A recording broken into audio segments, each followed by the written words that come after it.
saudara-saudara nggak usah masuk Kristen. Di Kristen aja banyak penipu. Di Kristen saja banyak sekali yang menyakitkan hati saya. Bayangkan alat-alat di gereja saya ini yang baru saya beli diambil anak rohani saya, si Yopi, Nobin, kerjasama dibawa ke Yayasan Bethesda katanya. 2 hari diangkut alat-alat itu. Di Kristen sudah banyak jahat. Nggak usah masuk Kristen. Karena orang-orang di Kristen aja banyak yang jahat. Mau jadi pelayan Tuhan dengan menipu gurunya ditipu. Itu di Kristen. Coba diperbaiki di Yayasan Bethesda itu. Bu Desra, kamu sebagai ketua umumnya yayasan itu. Kalau nggak bisa perbaiki, nggak usah melayani. Nggak usah sombong. Nggak usah bawa-bawa nama Saifuddin Ibrahim. Biar tahu semuanya. Saya nggak suka pelayan busuk di dalam gereja. Dasar otak narkoba. Assalamualaikum warahmatullahi wabarakatuh. Berjumpa lagi dengan saya Dr. Akal ya di channel kesayangan kita, Hidayah Mualaf Channel. Channel yang mengedukasi dan menghibur. Channel di mana Oten yang datang untuk belajar akan pulang membawa ilmu, sedangkan Oten yang datang kejang-kejang akan makan tak sedap, tidur pun tak bisa sleeping ya. Dan teman-teman sudah mendengarkan pemaparan yang disampaikan oleh Saifuddin Ibrahim alias Mbah Udin ya. Jadi Mbah Udin itu selalu berkata, jangan masuk Kristen. Ya, jadi orang-orang di luar sana, umat Muslim, umat Buddha, Hindu, dan agama lainnya, jangan masuk Kristen. Orang-orang Kristen itu jahat, ya, jahat itu orang-orang Kristen. Kenapa bisa jahat? Ya, karena memang mereka mungkin diajarkan oleh gembala-gembalanya untuk jadi orang jahat. Itu yang disampaikan oleh Saifuddin ya. Dikatakan bahwa gembala-gembalanya ini jahat-jahat, sehingga ajarannya ya jahat-jahat juga. Sehingga orang-orang yang diajarkannya ini menjadi orang-orang yang berbeda dengan dulu. Kalau dulu dia baik, setelah diajarkan jadi jahat. Itu menurut si Saifuddin ya. Tadi Saifuddin yang jelasin satu-satu. Dan alhamdulillah, berkat penjelasan Saifuddin ini ya, berkat himbauan dari Saifuddin agar jangan masuk Kristen, ini membuat orang yang Kristen pun jadi berpikir, benar juga ini yang dibilang Saifuddin ya, jangan masuk Kristen. Kalau gitu bagaimana dengan kami yang sudah Kristen?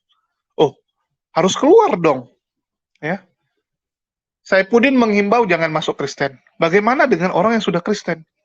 Ya keluar dari Kristen. Ya keluar gitu. Nggak bagus ini tempatnya gitu. Dan alhamdulillah, satu persatu ya, setiap hari kita bisa mendengarkan terjadi tsunami mualaf di mana-mana.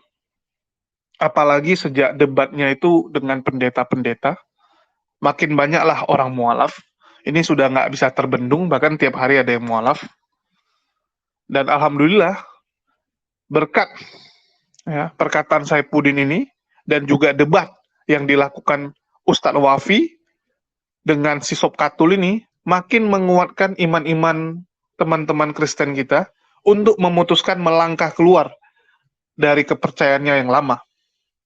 Jadi makin mantap lah mereka untuk keluar, dan ini adalah salah satu ya dari hasil debat-debat lintas agama. Ya, kita akan putarkan prosesi syahadat yang baru terjadi kemarin di markas MMCI Makassar Mualaf Center Indonesia yang digaungi oleh Bang Zuma dan juga Ustadz Alwan ya.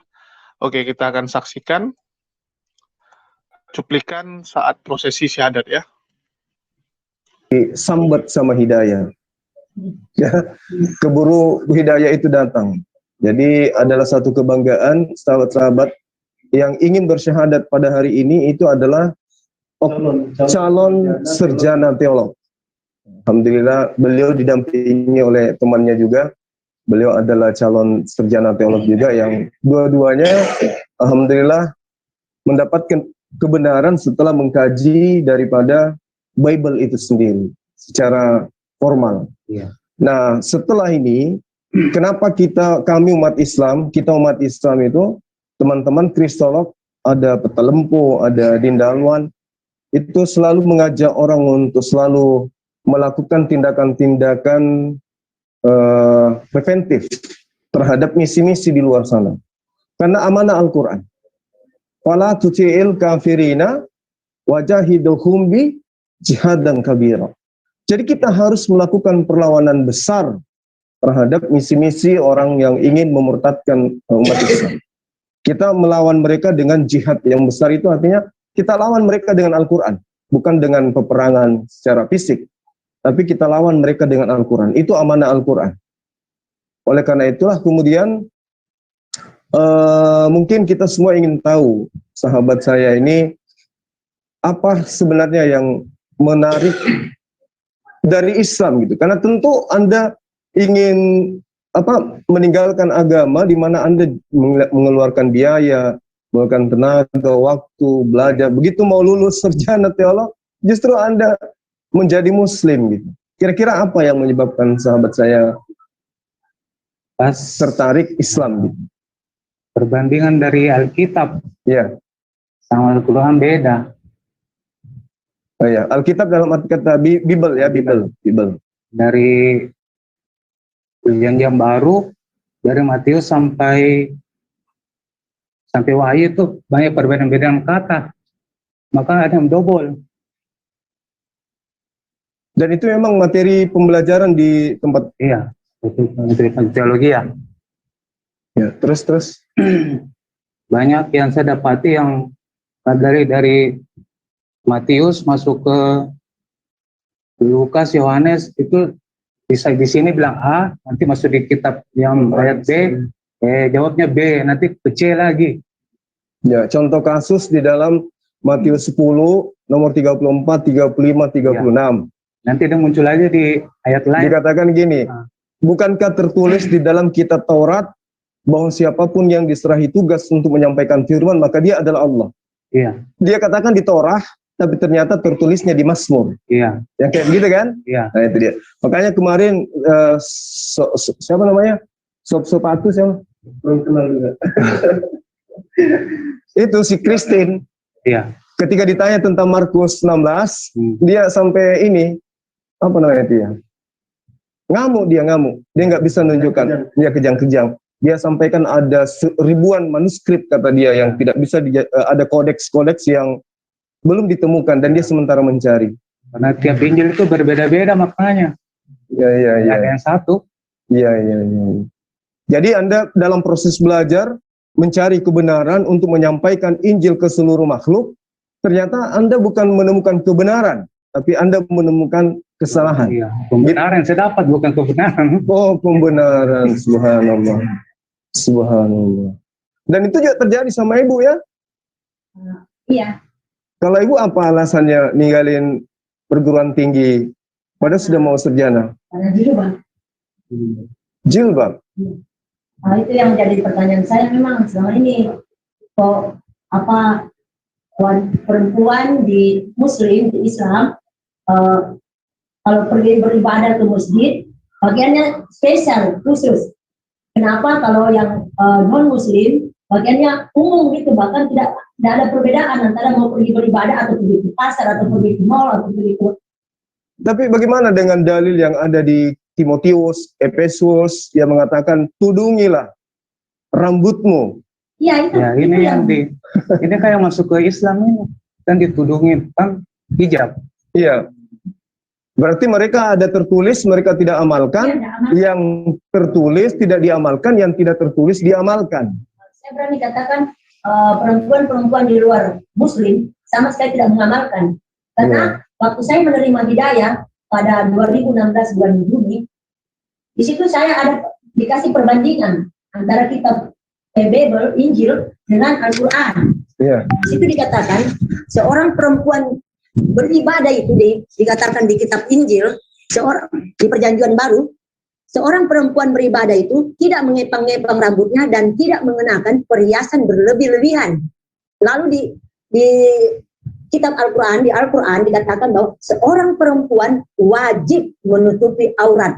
Tidak dikatakan juga jilbab. Cuma dibilang di situ ditegaskan dalam, saya lihat di situ huruf kapital wajib. Kata wajib itu huruf kapital, wajib menutupi auratnya. Nah, di situ saya lihat apa benang merahnya antara kitab Perjanjian Baru ini yang sebelah kiri saya sama Al-Quran ini. Mengapa satu kesatuan tetapi masih ada sekat? yang belum bisa menyatu. Padahal kalau saya perhatikan, saya amati, ini satu kesatuan, tidak bisa terpisahkan. Karena di situ ada kata beribadah.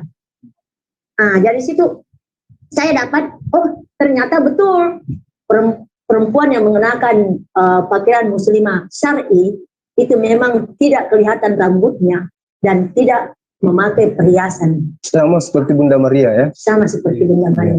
Nah, ini saya tidak bisa bayangkan kalau ibu ini tetap lanjut S1, S2 teolog, pasti kita berhadapan, Bu. Karena saya lihat dari retorika penyampaiannya, wah lawan saya ini cocok ini. Alhamdulillah ibu sudah berpihak pada agama yang benar. Cuman satu pertanyaan lagi dari saya sebelum kita masuk proses persyahadatan.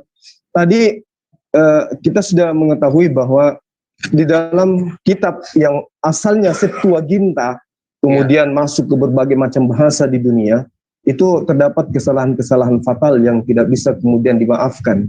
Karena yang namanya kalamullah, bahasa Allah itu tidak mungkin keliru. Nah, poin penilaiannya adalah bagaimana ketika Allah memberikan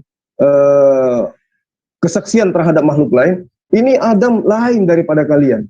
Ini punya akal, ini punya insting. Nah, insting itulah yang kemudian kita gunakan untuk menelaah mana firman Tuhan, mana kitab clipping. Nah, kemudian kenapa lari ke Islam, Pak? Kenapa nggak ke Hindu, ke Buddha, atau yang tadinya Protestan mungkin ke Saksi Yehova? Kenapa harus Islam? Nah, dulu di lingkungan kampus, kebanyakan pilihannya sama orang Muslim. Nah, mungkin ada esensial yang Anda temukan dari kebenaran dari Al-Quran atau setelah Anda memperbandingkan dengan kitab sebelumnya. Bandingkan kitab sama Al-Quran banyak sekali perbedaannya, Ustaz. Terus kenapa harus memilih Islam? Kenapa tidak milih kitab Mahabharata atau? Nah, dari kitab kan dia bilang Yesus itu Tuhan. Kadang di Alkitab sendiri tulis Yesus itu kan cuma utusan. Ya. Berkesesuaian dengan Al-Quran. Ya. Nah, mungkin besok hari kalau ditanya, kenapa Anda harus memilih Islam? Karena Yesus itu Islam. Iya. Yesus itu Muslim. Lalu kemudian di dalam Matius 5 nomor 20, Yesus itu ngancam kepada orang Yahudi, jika hidup keberagamaanmu tidak lebih baik dari ahli Taurat, kau tidak akan bisa masuk dalam kerajaan surga. Ya kan? Nah, tapi itu tidak terlalu ini. Yang paling kuat itu di Yohanes 14 nomor 26. Ketika dia datang, yaitu seorang penolong lain, dia akan mengingatkan segala perkataan yang pernah aku katakan kepada kalian. Berarti ketika ada orang datang, ucapan-ucapan Yesus yang tinta merah itu akan diulangi kembali. Aku akan pergi kepada Tuhanku dan Tuhanmu. Sembahlah Tuhanku dan Tuhanmu. Ani abudullah rabbi wa rabbakum. Ya kan? Nah, ketika Kristen itu muncul, bukan mengingatkan perkataan Yesus, tapi membantah semua perkataan Yesus. Benar? Berarti Roh Kudusnya di mana? Di Al-Quran atau di Perjanjian Baru? Di Al-Quran, Anda sehat. Semua perkataan yang ada tinta merah di dalam Perjanjian Baru, itu terulang kembali, poin-poinnya. Ya, esensi daripada tauhid itu kembali di Al-Quran. Sesungguhnya Isa itu adalah pertanda bagi Bani Israel, kami beri mereka mujizat kenabian dan seterusnya. Ya kan?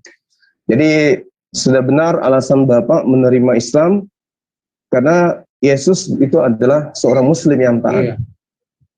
Ya, saya kira begitu, Dindalwan. Ya, mungkin saya tambahkan sedikit ya perkenalan ke Ibu ini. Jadi ini buat pelajaran buat seluruh kaum muslimin ya. Saya kenal beliau ini dan dengar ceritanya itu. Saya merasa cemburu. Karena beliau itu mu'allaf tapi anaknya itu sekarang sudah mau hafiz Quran. Dan baru belajar hafiz berapa lama? Sekarang dari 2017, sekarang baru genap mau 5 tahun. Mau 5 tahun. Dan anaknya juga mu'allaf. Itu. Anaknya juga mu'allaf. Jadi buat orang tua di sana, yang di luar sana, jangan mau kalah ya. Mentang-mentang kalian lahir sudah Islam dari awal, startnya duluan, ini ketinggalan.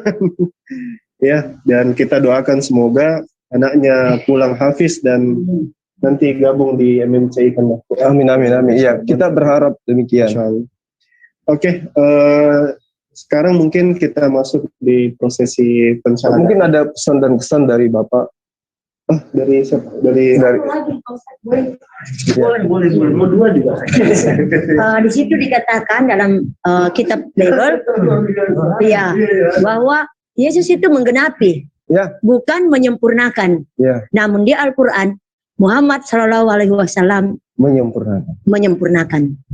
Dan itu saya imani dan yakini sampai sekarang, Oke. walaupun antara hati dan pikiran masih melihat spion ke belakang, namun hati tetap teguh di dalam Islam. Oke. Saya satu lagi, Ibu. Enggak, beliau biar dikasih mic-nya ke Ibu. Ya, saya satu. Kalau Ibu mengatakan Yesus itu menggenapi, Iya, tidak melengkapi. tidak Sekarang menyempurnakan. pertanyaan, ya, tidak menyempurnakan. Sekarang pertanyaan saya, apakah agama tetangga kita itu menggenapi atau membengkokkan? Menggenapi, Bukan Yesusnya, oh enggak, tapi sama sekali tidak, sama sekali. membengkokkan. Malah mereka membengkokkan karena dari tafsir Alkitab ke sininya sampai, karena kami menempuh pendidikan teologi bukan 1-2 tahun, bukan tingkatan sarjana muda, namun 5 tahun, full 5 tahun kami. Jadi di situ dilihat apa pengalaman kami, pengalaman saya itu hermeneutik itu diartikan diartikan melalui pribadi masing-masing. Suka-suka lo. Ya, ya dengan kasarnya seenak Iya. pribadi. Saya enak EDW Ya. gitu. Jadi tidak ada pertanggungjawaban secara objektif, hanya subjektif. Itu Iya. saja, Pak Ustadz. Oke, datanya di sini, Bu. Datanya di Matius 5 nomor 19. Barang siapa yang mengajarkan, mengurangi barang setitik pun, meski yang paling terkecil, Iya. sebelum langit dan bumi lenyap, dia tidak akan masuk ke dalam kerajaan surga. Masuk, tapi yang paling terendah alias neraka. Betul ya? Iya, Nah, betul. ketika kemudian dikatakan digenapi, apa yang terjadi? Efesus 2 nomor 15. Dengan matinya Yesus di atas tiang salib, maka dia membatalkan hukum Taurat dan semua ketentuan dan ketetapan yang ada di dalamnya. Itu menggenapi atau dibengkokkan? Kalau menurut yang saya pelajari, Pak Ustadz, secara pribadi, dari bapak-bapak gereja sudah ada pembengkokan. Nah, Dari bapak-bapak gereja. Ibu ini sehat. Ya. Itu yang saya pelajari. Ya, Iya. Alhamdulillah. Masya Allah. Makasih banyak. Jadi semua sudah jelas sekarang para sahabat sekalian. Kalau kemarin-kemarin itu yang kita syahadatkan hanya karena nonton YouTube. Ini sekarang hadir di tengah-tengah kita ini adalah calon-calon sarjana teologi yang seandainya dia lulus sarjana, maka dia akan selalu berhadapan dengan kita setiap hari. Alhamdulillah, kita dalam barisan yang sama, kembali kemudian mengajak apa yang Yesus ajarkan kepada Bani Israel, agar hanya menyembah kepada satu Tuhan. Shema Israel, Adonai Eloheinu, Adonai Ahad. Itu bahasa Ibrani-nya. Ya, saya kira gitu deh. Iya. Jadi luar biasa ya. Ini sangat mencerahkan. Jadi dari dua penyampaian tadi bahwa masuk Islam itu betul-betul karena mempelajari. Bukan karena ada yang kalau murtad itu lihat kaki di langit. Iya. Bahkan ada yang murtad gara-gara mohon maaf Tuhannya Yesus datang di kosnya tidur 5 malam. Malam terakhir katanya Yesus bawa lari kasurnya. Ada yang katanya airnya tidak jalan, Yesus datang jalankan air. Allahu Akbar. Kita tidak kita istilahnya itu persaksian mereka ya kita. Padahal Yesus mengatakan, jika ada yang berkata kepadamu, ada Mesias di sini, ada Mesias di sana, jangan kau percaya. Iya. Ada kan? Ada. Oke. Iya, baik. Iya, dan saya pikir bisa kita langsung ke prosesi mu'allaf ya. Oke, mungkin maju ke depan sini. Roni langsung berhadapan dengan pendamping pensyahadatnya. Ya. Jadi teman-teman di sini bisa lihat ya, ini ada surat pernyataan ya. Ini tanda tangan langsung oleh beliau bahwa ini tidak ada paksaan. Ya. Tidak ada paksaan di dalam Islam, la ikraha fid din, tidak ada paksaan dalam agama. beliau dengan kesadaran sendiri ingin masuk ke dalam Islam. Terima kasih mikrofonnya, Dek. Baik, bismillahirrahmanirrahim. Saudara Roni Rompas, sebelum kita prosesi persyahadatan, apakah saudara masuk Islam karena ada yang memaksakan? Tidak ada yang pasti, Pak Ustadz.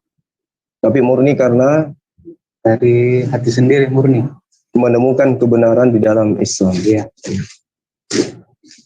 Setelah memeluk agama Islam, maukah Anda kemudian berada di garis depan untuk kemudian membentengi agama Islam ini dari rongrongan misionaris, terkhusus kepada anak istri saudara?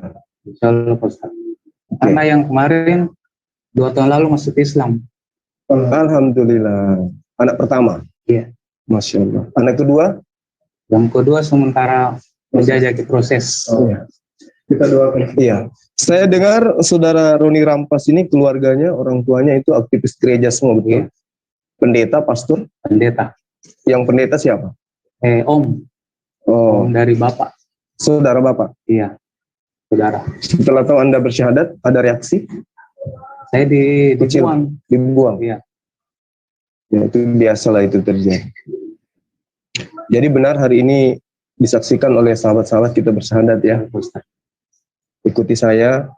Bismillahirrahmanirrahim. Bismillahirrahmanirrahim. Asyhadu Asyhadu alla alla ilaha ilaha illallah illallah wa asyhadu wa asyhadu anna anna Muhammad Muhammad Rasulullah. Rasulullah. Aku bersaksi Aku bersaksi tidak ada Tuhan tidak ada Tuhan selain Allah. selain Allah. Aku bersaksi Aku bersaksi bahwa bahwa Rasulullah Rasulullah Muhammad sallallahu alaihi wasallam Muhammad sallallahu Shallallahu alaihi alaihi wasallam wasallam adalah adalah utusan Allah. utusan Allah.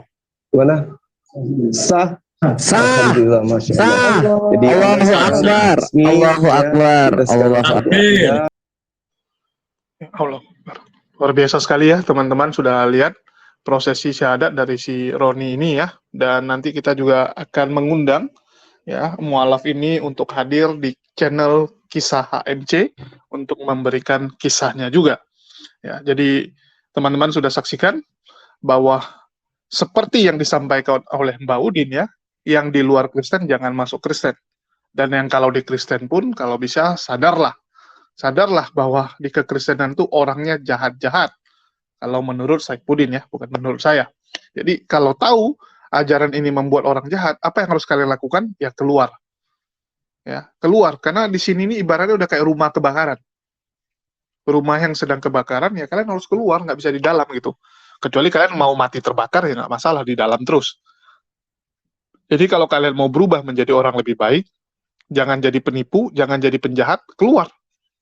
Itu yang disampaikan oleh Saifuddin gitu kan. Karena orang Kristen itu jahat-jahat semua, dia bilang. Jadi keluarlah kalian dan putuskanlah untuk menjadi mualaf.